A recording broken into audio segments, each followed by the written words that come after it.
Hello and once again welcome to our channel matric English medium. मैं हूं साहिल दीवान ए शजन। कैसे हैं आप सब? उम्मीद करते हैं आप सब बिल्कुल बहुत बहुत बहुत अच्छे होंगे।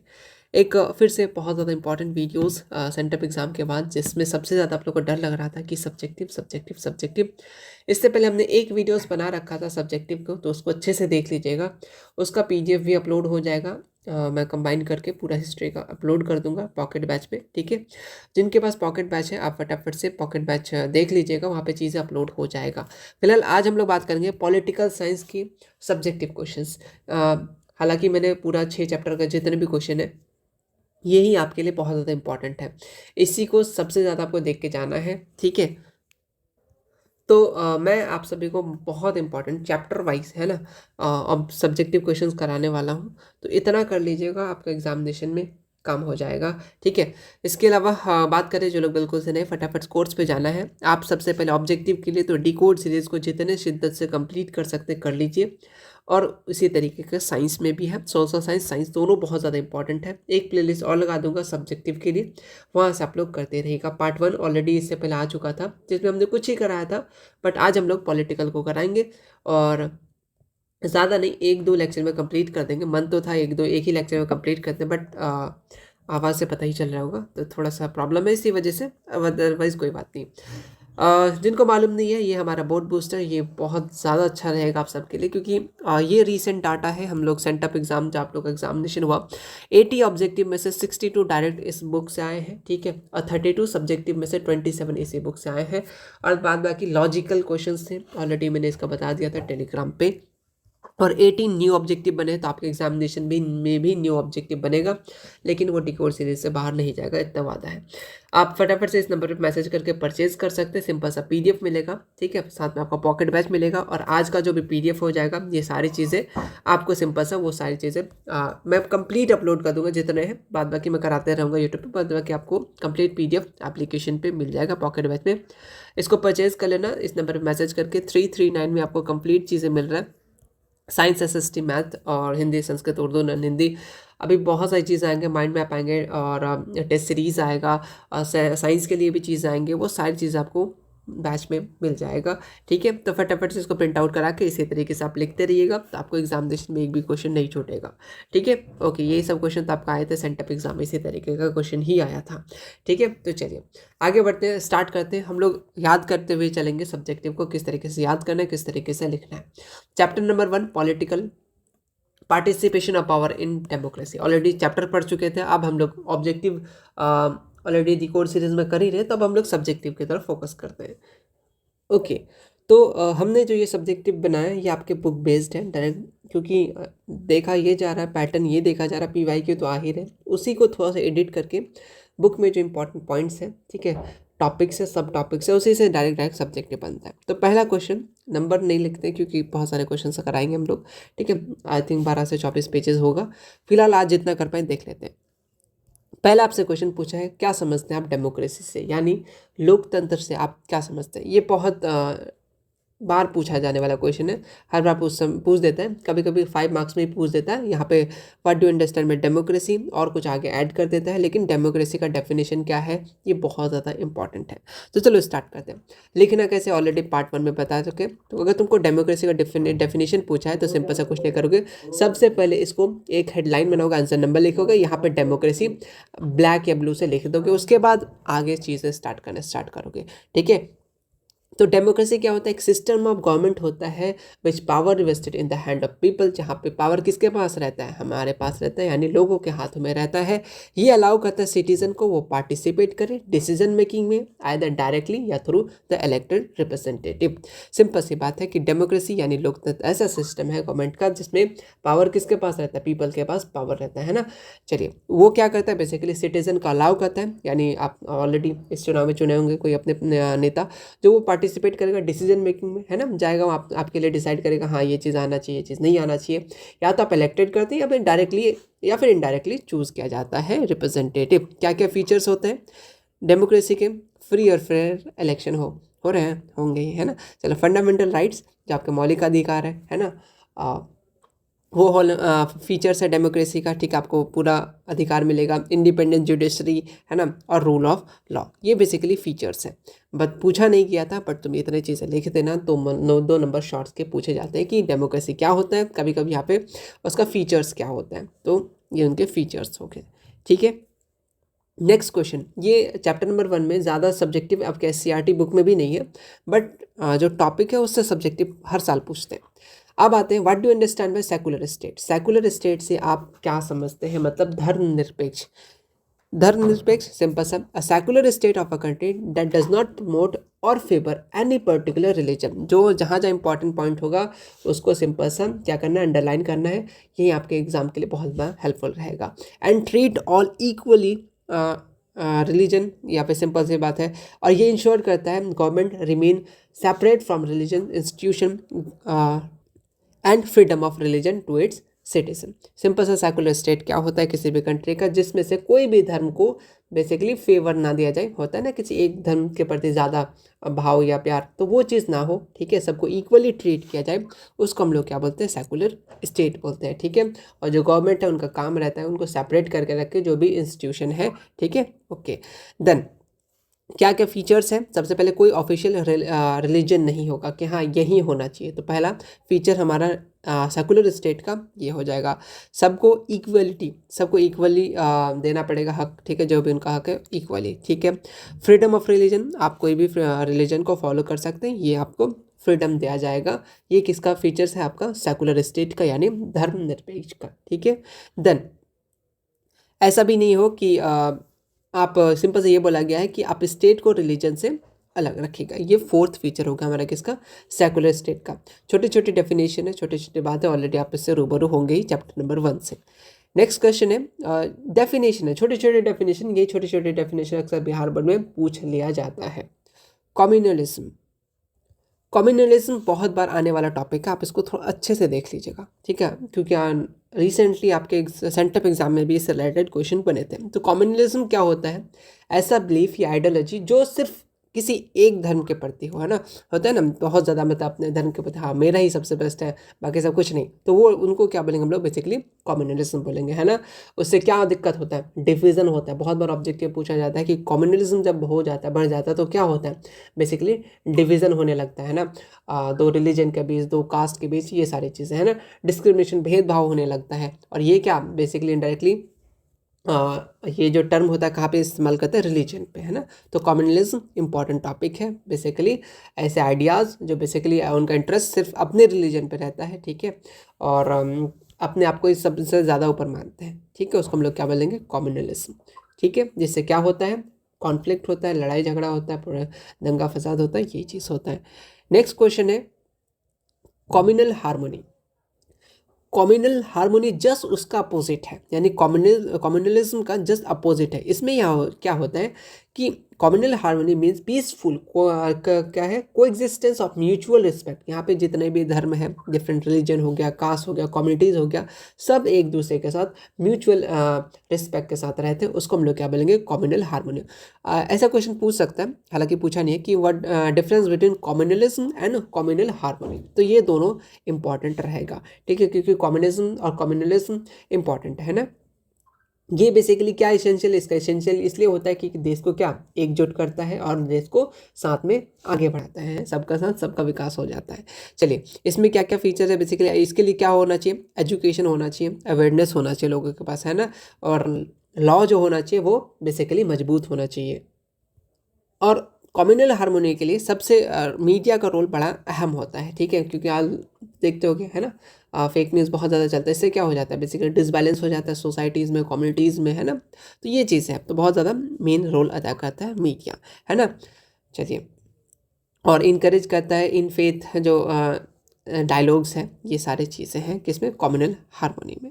तो कम्युनल हार्मोनी 2 नंबर में ऑलरेडी आ चुका है, ठीक है, और कम्युनलिज्म भी 2 नंबर में आ चुका है, तो 2 नंबर वापस से पूछ सकता है, तो डेफिनेशन पूछ देगा सिंगल सिंगल, या फिर डिफरेंस पूछ देगा। एक अच्छा क्वेश्चन यहाँ से बन सकता है, क्योंकि ये इंपॉर्टेंट टॉपिक है, इसको अच्छे से देख लीजिएगा, ठीक है। नेक्स्ट, सोशल डिवीज़न नाम से ही पता चल रहा है ना, कोई चीज़ को हम लोग डिवाइड कर रहे हैं, सेपरेट कर रहे हैं, है ना। तो वही चीज़ है, ये डेफिनेशन याद कैसे करना है, छोटे छोटे हिस्सों में आपको बेसिकली डिवाइड करना है। सोशल डिवीज़न रेफर करता है क्या, सेपरेशन ऑफ द सोसाइटी, पहला पॉइंट हो गया।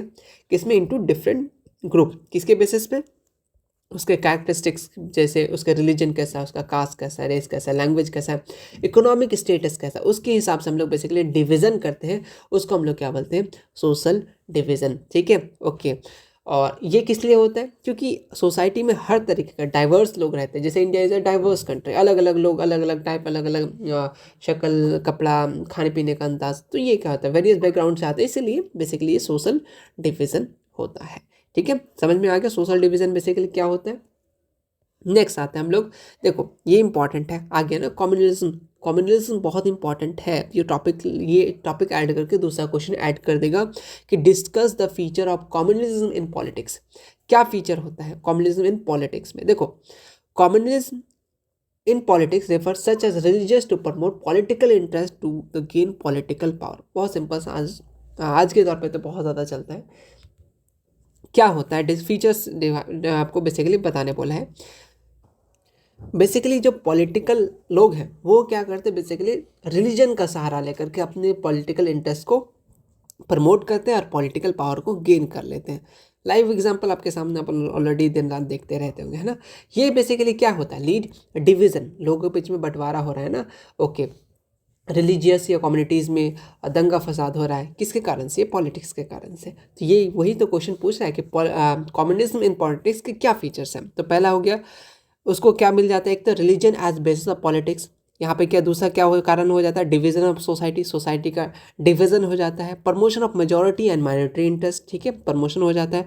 देन और वो इस्तेमाल करते हैं रिलीजियस सैम्पल या फिर उनका कोई भी सेगमेंट इस्तेमाल करके बेसिकली अपना पॉलिटिकल गेन वो कर रहे हैं। कौन, पॉलिटिकल लीडर्स या पॉलिटिकल पावर जिनके पास है।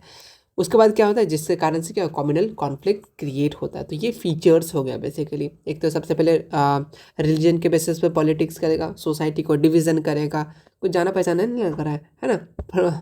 चलिए, मेजॉरिटी एंड माइनॉरिटी इंटरेस्ट को प्रमोशन करेगा, ठीक है, कि मेजॉरिटी में है तो चलो इसको रखेंगे पहले, माइनॉरिटी में चलो तुम लोग बाद में आना, है ना। रिलीजियस का सैंपल दिखा देगा कि हाँ हम लोग ये हैं, हम लोग को वोट दो। तो ये फीचर्स है बेसिकली, और ये सब क्वेश्चन आपको रटना नहीं होगा, दिन रात आपको देखने ही मिलता होगा। Then next question, how does communalism affect democracy. किस तरीके से कम्युनलिज्म है, यानी जिसको हम लोग क्या बोलते हैं, जो एक धर्म के प्रति या अपने धर्म के प्रति बहुत ज़्यादा जो होता है ना कि सबसे बेस्ट है ना, इससे ज़्यादा कुछ नहीं, तो वो अलग। तो क्या इफेक्ट करता है डेमोक्रेसी को। देखो, communism negatively affect democracy, creating distract and hardens between the different religion communities. ये बेसिकली क्या है, नेगेटिव इफेक्ट लाता है, कैसे करके डिस्ट्रैक्ट कर लेता है, ठीक है, दूसरे रिलीजन कम्युनिटीज़ को, ठीक है। और वो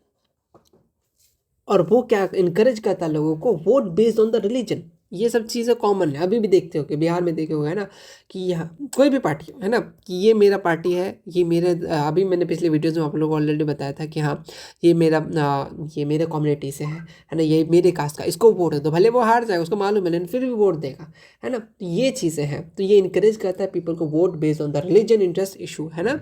रिलीजन के बेसिस वोट दे देता है, जो क्या करता है बेसिकली डेमोक्रेटिक वैल्यू को कमज़ोर करता है ना। और कम्युनिज्म होता है, वायलेंस होता है, सोशल डिवीज़न हो जाएगा, ठीक है। और गवर्नमेंट को बेसिकली मेंटेन शांति जो होता है, फेयरनेस, वो करने में बहुत ज़्यादा मुश्किलात का सामना करना पड़ेगा। इसी कारण से as democratic progress become biased, unstable और लेस इंक्लूसिव। बाइज्ड हो जाएगा मतलब आपने चूज़ किया, है ना, और अनस्टेबल हो जाएगा, कोई स्टेबल नहीं रहेगा, ठीक है। तो ये बेसिकली इफेक्ट पड़ेगा डेमोक्रेसी पे। तो बहुत इंपॉर्टेंट है कम्युनलिज्म, ये टॉपिक को अच्छे से आप देख लीजिएगा, इंपॉर्टेंट रहेगा, ठीक है, इस सब्जेक्टिव को ऑलरेडी दिन रात आप लोग देखते हुए आ रहे हैं। आते हैं नेक्स्ट क्वेश्चन, आता है how does democratic system handle various type of social division. अब बता रहा है कि डेमोक्रेटिक है या डेमोक्रेसी है या डेमोक्रेटिक सिस्टम है, किस तरीके से सोशल डिवीजन, जो भी टाइप ऑफ सोशल डिवीजन है उसको किस तरीके से वो हैंडल कर रहा है। तो देख लेते हैं, कभी कभी शॉर्ट में पूछता है, कभी कभी लॉन्ग में पूछता है। तो पहला है प्रमोटिंग इक्वालिटी। अगर तुम सभी डिवीज़न को या सभी लोगों को तुम इक्वली आप प्रमोट करोगे तो लड़ाई झगड़ा होगा, नहीं, तो पहला तो ये हो गया, ठीक है, बता रहे अंदर की बात, ठीक है। बाद में पावर शेयरिंग, दूसरा हम लोग अगर सबको इक्वली पावर शेयर कर देंगे कि हाँ तुम्हारा इतना है, तुम्हारा इतना है, तुम्हारा इतना है, तुम्हारा इतना, तो वहाँ से बेसिकली हैंडल हो जाएगा चीज़ें, है ना। इनकरेज करेंगे रिप्रेजेंटेटिव हर एक सोशल ग्रुप से, हाँ तुम्हारे लोग आएंगे तो ठीक है, इससे 5 लोग तुमसे आएंगे, 5 लोग उस ग्रुप से आएंगे, 5 लोग उस ग्रुप से आएंगे, तो इससे क्या होगा, बेसिकली इनकरेज करेंगे उसके रिप्रेजेंटेटिव को। इससे क्या होगा, बेसिकली उनको भी लगेगा हाँ भाई सब फेयर चीज़ें हो रहा है, हमारा भी लोग हैं उनके भी लोग हैं, तो सब मिलकर काम कर रहे हैं। इससे क्या होगा, इनकरेज रिप्रेजेंटेटिव, ठीक है, ओके। फिर और क्या, डाइवर्सिटी एंड यूनिटी को बेसिकली इनकरेज करेंगे। तो ये बेसिकली 4 होगा, आई थिंक 5 पॉइंट नहीं, 4 पॉइंट काफ़ी रहेगा। अब इसको थोड़ा सा डिटेल में कैसे लिख देना है, जैसे प्रमोटिंग इक्वालिटी, तो डेमोक्रेसी जो है ये बेसिकली इक्वल राइट्स देता है हर एक सिटीजन को, चाहे किसके ना रिलीजन देखता है, ना कास्ट देखता है, ना रेस, ना जेंडर, सबको इक्वली आपका बेसिकली अधिकार देता है, इक्वल राइट देता है ना। जैसे एग्जांपल इंडियन कॉन्स्टिट्यूशन का आप एग्जांपल लिख दो, आर्टिकल 14 में आता है फंडामेंटल राइट, ये ऑब्जेक्टिव के लिए याद रख लो, है ना। इसमें क्या कहता है, और मना करता है आपको discrimination on the basis of caste, religion, gender के बेस पे डिस्क्रिमिनेशन करना मना है ना। पावर शेयरिंग करेंगे किस तरीके से, अलग अलग ग्रुप में, ठीक है, ताकि और डोमिनेट बाय एनी सिंगल, कि इसको हम लोग अवॉइड करेंगे, क्योंकि अगर कोई डोमिनेट कर जाएगा तो फिर से वही मसला आ जाएगा, है ना, सोशल डिवीजन हो जाएगा। तो ये इस चीज़ के लिए पावर शेयरिंग इंपॉर्टेंट है, ठीक है। जैसे बेल्जियम है वो क्रिएटेड किया था power share between Dutch and French, ताकि दोनों दोनों, क्योंकि देखो वहाँ पे क्या हुआ था कि लैंग्वेज, हाँ ये डच बोलेगा वो फ्रेंच बोलेगा, तो दोनों बीच में कॉन्फ्लिक्ट हो रहा था, इसलिए दोनों के बीच में बेसिकली पावर को शेयर कर दिया था। इससे क्या हो गया, जो दोनों कम्युनिटीज़ के बीच में दोनों टकराव था वो कम हो गया। ये हमारा दूसरा फायदा हो जाता है। इस तरीके से हैंडल करता है सोशल डिवीजन को कौन, डेमोक्रेटिक सिस्टम, ठीक है। इसी तरीके से जो भी जितने जो डेमोक्रेटिक प्रोवाइड किया political representation of all group through election या फिर रिजर्व सीट वगैरह, है ना, ओके। इससे सभी लोग आएंगे, सभी कल्चर के लोग आएंगे, सोशल डाइवर्सिटी मेकिंग होगा और स्ट्रेंथ हमारा मजबूत होगा, ठीक है, और कॉन्फ्लिक्ट कम होगा, ठीक है। तो ये बेसिकली हमारा इनकरेज करता है क्या, यूनिटी एंड आपका डाइवर्सिटी को। तो ये कुछ कुछ पॉइंट्स थे, ठीक है। तो किस तरीके से हैंडल करता है, बहुत आसान सा है। इक्वलिटी प्रमोट करेंगे क्या, इक्वालिटी प्रमोट करेंगे, पावर को इक्वली शेयर करेंगे, रिप्रेजेंटेटिव को इनकरेज करेंगे, हाँ सभी लोग आओ, आप लोग भी पार्टिसिपेट करो, है ना। और जो डाइवर्सिटी है अलग अलग कल्चर को, है ना, ये उसको एक करेंगे। ये इस तरीके से हैंडल करता है हमारा, ठीक है। नेक्स्ट क्वेश्चन आते हैं, बहुत ज़्यादा जस्ट अपोजिट जेंडर इनइक्वालिटी। यहाँ पे सिंपल सा बात ये है कि gender inequality refer unequal treat, बस अनइक्वल तो लगाना है, opportunities right given to the individual based on the gender, चाहे वो बेसिकली जेंडर पे बेस में ज़्यादा होता है ना। जैसे वुमेन हो गया, गर्ल हो गया, इसको बेसिकली बहुत सारा डिस्क्रिमिनेशन फेस करना पड़ता है, ठीक है। ज़्यादा उनको प्रिविलेज या फिर ज़्यादा उसको अपॉर्चुनिटीज़ नहीं मिलता है एज़ कम्पेयर टू बॉयज़। अभी तो बहुत हद तक सुधर गया है मामला, बट फिर भी, है ना। तो इनइक्वालिटी ऐसा नहीं कि बस इसी केस में, बहुत सारी चीज़ में होता है ना। तो इनइक्वालिटी हो जाता है बहुत यहाँ पे कास्ट के बेसिस में, लेकिन फिलहाल हम लोग क्वेश्चन आंसर वुमेन के केसेस पे लेके चल रहे हैं, ठीक है, ओके। क्योंकि वुमेन एम्पावर बहुत ज़्यादा ज़रूरी है, ठीक है। क्योंकि ये इसलिए ज़रूरी है क्योंकि देखो ऐसा माना जाता है कि अगर बॉयज़ पढ़ता है वो तो सिर्फ खुद के लिए पढ़ता है, ठीक है। यहाँ पे मैन की बात कर लो, अगर एक वुमन पढ़ती है स्टार्टिंग से ही गर्ल्स से रिलेटेड, चलो तो वो फिर आगे जाके पूरा जो आने वाले जनरेशन है उनको बेसिकली प्रमोट करता है कि हाँ तुम भी पढ़ो, तो एक फ़ायदा होता है। इसीलिए इनको ज़्यादा हम लोगों को प्रमोट करना चाहिए, है ना, प्रिविलेज या फिर अपॉर्चुनिटीज़ देना चाहिए ताकि आगे बढ़े, ठीक है। गर्ल्स एम्पावरमेंट या फिर वुमेन एम्पावरमेंट जो हम लोग अभी जिससे बहुत सारे कोर्सेज वगैरह चलते हैं ना। चलो नेक्स्ट क्वेश्चन आते हैं, अक्सर ये जनरली क्वेश्चन बार बार पूछ लिया जाता है, व्हाट इज़ अपार्टाइड। बेसिकली ये रेशियल डिस्क्रिमिनेशन, ठीक है, जो काले गोरे का भेद वाला था, ठीक है, उस पर ये क्वेश्चन पूछा गया है कि ऐसा सिस्टम रेशियल डिस्क्रिमिनेशन और segregation practice in south Africa, कहाँ पे हो रहा था, बेसिकली साउथ अफ्रीका में हो रहा था 1948 से 1994, ठीक है। तो इसमें ये क्या था, गवर्नमेंट जो है बेसिकली डिवाइड कर दिया था, जो लोग वाइट लोग हैं यानी गोरे लोग उनको अलग कर दिया गया था, ठीक है, जो ब्लैक लोग हैं उनको अलग, यानी और कलर्ड जो है यानी मिक्स है उनको अलग, ठीक है। And Indian treat them unequally, और अलग से बेसिकली उसको अनइक्वली ट्रीट किया जा रहा था। हाँ तुम गोरे हो तो ठीक है तुमको ट्रीट किया जाएगा, तुम अगर काले हो तो तुमको अलग से ट्रीट किया जाएगा। तो इसी को हम लोग बेसिकली क्या करेंगे, अपार्टाइड बोलेंगे। इसके अगेंस्ट बहुत लोग लड़े थे, जैसे गांधी जी लड़े थे, ठीक है, नेल्सन मंडेला लड़े थे और बहुत सारे लीडर्स हैं। तो फिलहाल 2 लीडर्स याद रखना, एक तो गांधी जी, एक नेल्सन मंडेला, बहुत इंपॉर्टेंट है ये 2 नाम, ठीक है। नेक्स्ट आते हैं, what about the article 19 of Indian constitution. आपके बोर्ड में या फिर आपके बुक में ऐसा क्वेश्चन नहीं है, बट अगर बनाना चाहे तो बना सकता है और आपके लिए जानना भी ज़रूरी है। आर्टिकल 19 ऑफ इंडियन कॉन्स्टिट्यूशन क्या होता है? तो आर्टिकल 19 इंडियन कॉन्स्टिट्यूशन का हमें 6 बेसिक फ्रीडम देता है, ऑल सिटीजन यानी आप भी, है ना। तो ये basically express themselves in life freely, but can they be restricted certain situation and good for nation? certain कुछ restriction भी है, ठीक है। तो 6 बेसिक फ्रीडम है, आप इसको अच्छे से याद रखिएगा। जैसे फ्रीडम ऑफ स्पीच, ठीक है, और basically freedom of assembly peacefully without arms, बिना हथियार के, है ना। और फ्रीडम ऑफ फॉर्म एसोसिएशन और यूनियन, ठीक है। और आप किसी भी जगह एनी पार्ट ऑफ इंडिया घूम सकते हैं ना, move freely through another country, ठीक है। और आप कोई भी प्रोफेशन, ऑक्यूपेशन, बिजनेस को आप सिंपल सा प्रमोट कर सकते हैं या बेसिकली प्रैक्टिस कर सकते हैं, ठीक है। तो ये बेसिकली 6 फ्रीडम हमारे इंडियन कॉन्स्टिट्यूशन में दिया गया है, किसमें? आर्टिकल 19। नेक्स्ट क्वेश्चन आता है कि why is written constitution in necessary in federal system. और याद रखना कि फेडरल सिस्टम से बहुत सारे क्वेश्चंस आपसे पूछे जा रहे हैं एग्जामिनेशन पे, ठीक है। फेडरल सिस्टम मतलब क्या होता है? मतलब पावर को बेसिकली 2 हिस्सों में या फिर अलग अलग स्तर में, ठीक है, लेवल में बेसिकली बांट देना, उसको हम लोग बोलेंगे क्या? जैसे 2 हिस्सों में central government and state government, 2 हिस्सों में बांट दिया, तो इसी को हम लोग बोलेंगे फेडरल सिस्टम। तो इंडिया क्या फेडरल सिस्टम है? हाँ बिल्कुल है। तो ये एक ऑब्जेक्टिव भी पूछ लिया जाता है। तो आपसे क्वेश्चन ये पूछा है कि रिटन कॉन्स्टिट्यूशन क्यों नेसेसरी है फेडरल सिस्टम ऑफ गवर्नमेंट्स में? बहुत इंपॉर्टेंट क्वेश्चन है, इस टाइप के क्वेश्चन अक्सर आते हैं एग्जामिनेशन में। देखो, याद करने का नहीं, बस सिंपल सा समझ जाओ कि है क्या। फेडरल सिस्टम ये बेसिकली क्या करता है? डिवाइड करता है पावर को, किस में? सेंट्रल यानी नेशनल लेवल पे और आपका स्टेट लेवल पे। ये लिखा हुआ यानी कॉन्स्टिट्यूशन, रिटन कॉन्स्टिट्यूशन इसलिए इंपॉर्टेंट है। अगर मान लो तुमको ये पूछते कि why is Indian constitution written constitution necessary, ये फेडरल सिस्टम ना लगाए, तो तुम यही आंसर वापस से राइट डाउन कर देना, कोई आंसर दूसरा नहीं लिखने का जरूरी है, क्योंकि आंसर तो वही है। देखो, क्योंकि रिटन कॉन्स्टिट्यूशन में क्लियरली डिफाइन है किसका कितना पावर रहेगा, रिस्पॉन्सिबिलिटीज रहेगा दोनों का, सेंट्रल और गवर्नमेंट एंड स्टेट। नहीं तो बोलेगा लिखा हुआ नहीं रहता, ये तो तुमको करना चाहिए था, वो तो तुमको करना चाहिए था। दोनों होता है ना कि अगर घर पे अगर अम्मी में से बोल के गया, नाम बिना नाम लेकर के, है ना, बोल के गई ये काम कर देना, नहीं करते हो तो जब अम्मी मारती है तो बोल उसको, आप उसको नहीं बोले थे, हम बोले उसको बोले, तो वो चीज़ हो जाता है ना। तो एक दूसरे को दोष ना दे सके, इसीलिए बेसिकली इंडियन कॉन्स्टिट्यूशन रिटन है और पावर डिफाइन है। हाँ, तुम्हारे पास इतना पावर रहेगा, तुम्हारा ये रिस्पॉन्सिबिलिटीज़ है और तुम इसके जिम्मेदार खुद होगे।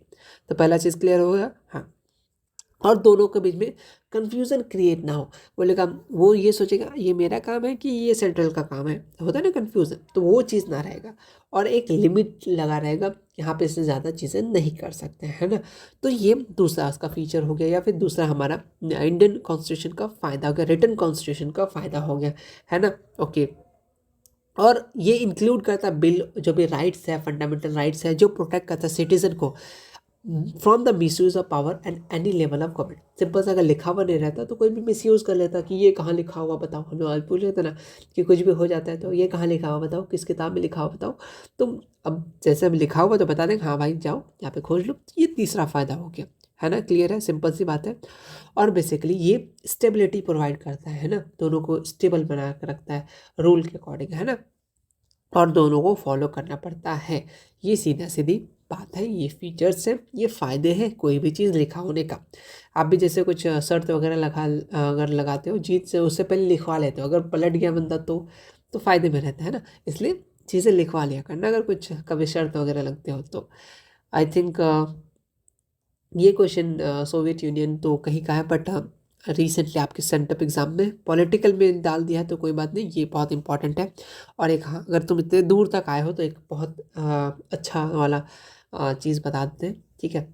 सेंटअप एग्ज़ाम जो अभी आपने दिया 2025 में, इसके जितने भी सब्जेक्टिव है, चाहे वह 30 है या फिर 32 है, 32 तो होंगे ही ना, आपके दांत नहीं, क्वेश्चन 30 आपके साइंस के, जितने भी सब्जेक्टिव है, कोई भी पेपर ले लो, साइंस, मैथ, एसएसटी, जो भी जितने भी सब्जेक्टिव है आप उसको देख लीजिएगा। इससे कम से कम 3 से लेकर के 4 तक क्वेश्चन आ जाएंगे, चाहे वो लॉन्ग हो या शॉर्ट हो। ठीक है, इसको अच्छे से रखिएगा। अभी जो सब्जेक्टिव करा रहे हैं बेसिकली सेंटअप एग्जाम पे एडेड है, रिसेंट वाला। देन जितने भी PYQ इम्पॉर्टेंट है, मॉडल पेपर इम्पॉर्टेंट है, सबका कॉम्बिनेशन है ये वाला। ठीक है, इतना कर लीजिएगा तो काफ़ी रहेगा, आपसे बन जाएगा। ठीक है, तो आप सबसे अच्छा आप जो इतने भी सब्जेक्टिव है उसको अच्छे सब पेपर का याद कर लीजिएगा। 2025 का सेंटअप पेपर, फिलहाल इसमें सेंटअप के सारे सॉल्यूशन ऑलरेडी मैंने एडिट कर दिए। क्वेश्चन ये था, what are the main reason for disintegration of social division. Soviet Union का डिसइंटीग्रेशन का मेन रीजन क्या था? तो देखो, main reason of disintegration of Soviet Union, पहला पॉइंट बना करके लिख सकते हैं, वीक इकोनॉमिक क्या कमज़ोर था। दूसरा पॉइंट लिख सकते, पॉलिटिकल इनस्टेबिलिटी, पॉलिटिकल स्टेबल नहीं था। और financial hardship, lack of crisis बहुत ज़्यादा था, लैक ऑफ कंज्यूमर गुड्स का कमी था, पुअर लिविंग कंडीशन था। आप अगर पॉइंट बना के इसको लिख देते हो तो आपको बहुत अच्छा नंबर मिल जाएगा। और ज़्यादा कोशिश करना कि पॉइंट में ही लिख देना। ठीक है, इसी को तुम पॉइंट बना के लिख सकते हो, तो एक बड़ी कोई बात नहीं है। चलिए, नेक्स्ट क्वेश्चन है कि mention any 2 provision to which make India को सेकुलर। 2 प्रोविजन बताओ जो बेसिकली इंडिया को सेकुलर बनाता है। ठीक है, इसका चैप्टर नंबर 2 पे हम लोग वापस से नेक्स्ट टाइम कंटिन्यू करेंगे, क्योंकि बोलने में थोड़ा सा इशू हो रहा है, उसको काम से बहुत ज़्यादा है। आगे आ जाओ, फ्रीडम ऑफ रिलीजन। पहला हम लोग का मेन प्रोविज़न ये है कि इंडिया सेकुलर स्टेट है। फ्रीडम ऑफ रिलीजन, आप कोई भी रिलीजन को फॉलो कर सकते हैं। ठीक है, कोई भी रिलीजन को आप उनकी बातों को पहुंचा सकते हैं, उनको चूज़ कर सकते हैं, तो प्रैक्टिस कर सकते हैं, है ना। तो पहला, और नो स्टेट रिलीजन, स्टेट के पास कोई रिलीजन नहीं है। जैसे बिहार है तो उसमें कोई एक ही कम्युनिटी या कोई एक ही रिलीजन के लोग रहेंगे, है ना। अगर जो लोग ये चाह रहे कि एक ऐसा है सिंपल से, ये पूरा एक ही स्टेट या फिर एक कोई भी डिस्ट्रिक्ट ले लो, ये पूरा एक ही इसका रहे, मतलब एक ही क्या बोल सकते रिलीजन का रहे, तो बेसिकली वो क्या हो जाएगा, तब हमारा इंडिया सेकुलर नहीं रहेगा, है ना। ओके, नेक्स्ट क्वेश्चन हमारा आता है कि mention the different aspect of India there is a discrimination against women and they are weak in position. तो इस टाइप के क्वेश्चन अक्सर पूछे जाते हैं। वुमेन एम्पावरमेंट बहुत ज़्यादा ज़रूरी है, अलग अलग एक्सपेक्ट बताना है। ठीक है, डिस्क्रिमिनेशन किया जाता है किसके अगेंस्ट, वुमेन्स के अगेंस्ट। ठीक है, तो पहला तुम्हारा आ जाता है एजुकेशन। एजुकेशन, आप लोग में बहुत सारे ऐसे लोग होंगे, है ना, बहुत सारे जो अभी से ही दबाव आने लगा होगा कि हाँ 10th पास करना है उसके बाद आपका सगाई हो जाएगा। बहुत ऐसे भी होंगे, बिल्कुल होते भी हैं। ठीक है, या अभी अगर बच जाता है 12th के बाद। तो पहला तो एजुकेशन, आपको लिमिटेड एक्सेस मिलता है पढ़ने का। हाँ, आपने 10th कर लिया या फिर 12th कर लिया, फिर 9th 10th तक ही रूरल एरिया में, रूरल रीजन में। अब तो बहुत हद तक सही हुआ है, पहले तो अभी भी बहुत जगह होता है। ठीक है, तो बेसिकली गर्ल्स को ये सामना करना पड़ता है education opportunities as compare to boys. Boys चाहे जितना पढ़ ले, कुछ भी कर ले, कोई इशू की बात नहीं है। ठीक है, लेकिन पढ़ना ही नहीं चाहते वो लोग, बात है।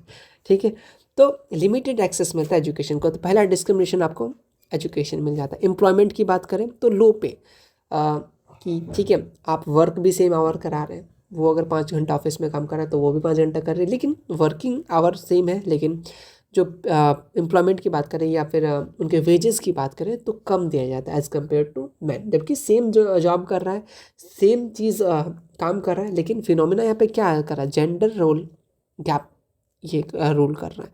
तो एम्प्लॉयमेंट में भी यहाँ पे डिस्क्रिमिनेशन देखने को मिलता है। ठीक है, ये चीज़ कहाँ देखोगे कि नॉर्मली गांव में जाओगे या फिर देखोगे तो लेबर मजदूर लोग जो होते हैं, जो लेबर या फिर फीमेल लेबर होता है तो उनको कम दिया जाता है एज़ कम्पेयर टू मेल। या फिर एग्रीकल्चर फील्ड में जाओगे तो देखे होंगे। ठीक है, तो वहाँ पे भी यही चीज़ देखने को मिलता है, जबकि काम सेम ही कर रहा है।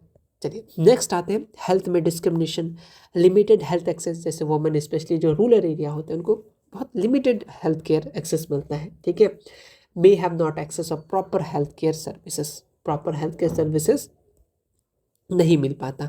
तो एजुकेशन के फील्ड में बोल लो, एम्प्लॉयमेंट के फील्ड में बोल लो, हेल्थ के और प्रॉपर राइट्स।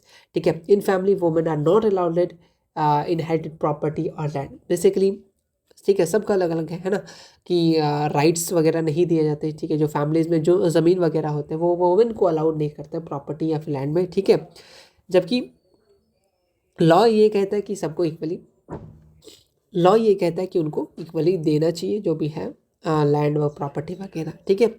और अलग अलग रिलीजियस इसमें भी है कि आप उसको देना पड़ेगा, ठीक है।